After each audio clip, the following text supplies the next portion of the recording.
हरे कृष्णा, राधे राधे सभी को। तो ये दोस्तों, आप लोगों का स्वागत है मेरे इस न्यू ब्लॉग में। आई होप आप सब लोग अच्छे होंगे, बढ़िया होंगे, स्वस्थ होंगे और मंगलमय होंगे।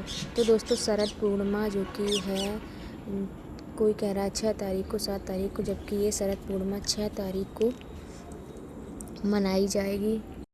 6 अक्टूबर को मनाई जाएगी। दोपहर 12:23 पर शुरू हो रही है और इस तिथि का समापन 7 अक्टूबर को सुबह 9:16 पर हो जाएगा।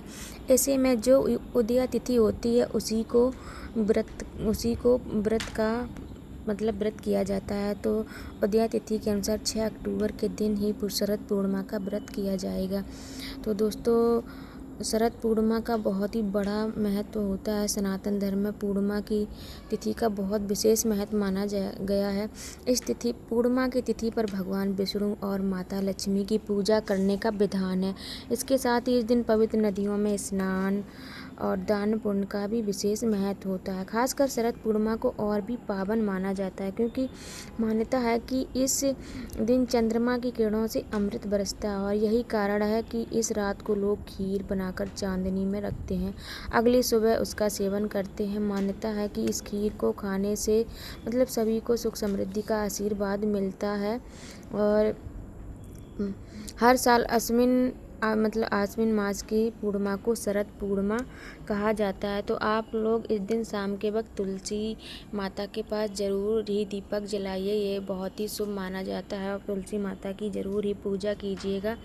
और आप लोग ना चंद्रमा की रोशनी में रात में जितनी देर रहें, अपने परिवार के साथ, बच्चों के साथ ज़रूर रहें, क्योंकि चंद्रमा इस दिन 16 प्रकार की कलाओं से होता है। तो इस दिन शरद पूर्णिमा को चंद्रमा की किरणों से अमृत बरसता है और इसी कारण इस दिन खुले में आसमान के नीचे खीर रखी जाती है। तो आप ना एक जैसे रस्सी है उसमें कपड़ा बांधिएगा, उसी में खीर रख दीजिएगा।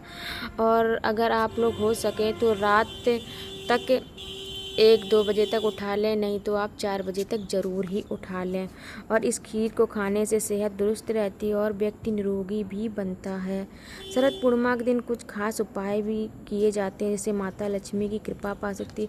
शरद पूर्णिमा की रात 11 बजे पीली कौड़ियों को पीले कपड़े में बांधकर माँ लक्ष्मी के सामने रख दें और अगले दिन इसे तिजोरी में रख दें। मान्यता है कि इससे धन में वृद्धि होती है और कभी कमी नहीं आती। वहीं इस दिन ज़रूरतमंदों को आप अन्न, कपड़े, धन और दान करने से घर में सकारात्मक ऊर्जा आती है और देवी देवताओं का आशीर्वाद मिलता है। तो दोस्तों, आप लोग ज़रूर शरद पूर्णिमा को ये उपाय कीजिएगा और माता लक्ष्मी की कृपा ज़रूर होगी। और इस दिन ना आप अपने लड्डू गोपाल को, ठाकुर जी को सफ़ेद वस्त्र ही धारण करवाइए, क्योंकि शरद पूर्णिमा के दिन सफ़ेद वस्त्र ही पहनाए जाते हैं, क्योंकि चंद्रमा में 16 प्रकार की कलाओं का प्रकाश होता है और इसी दिन भगवान महारास भी करते हैं।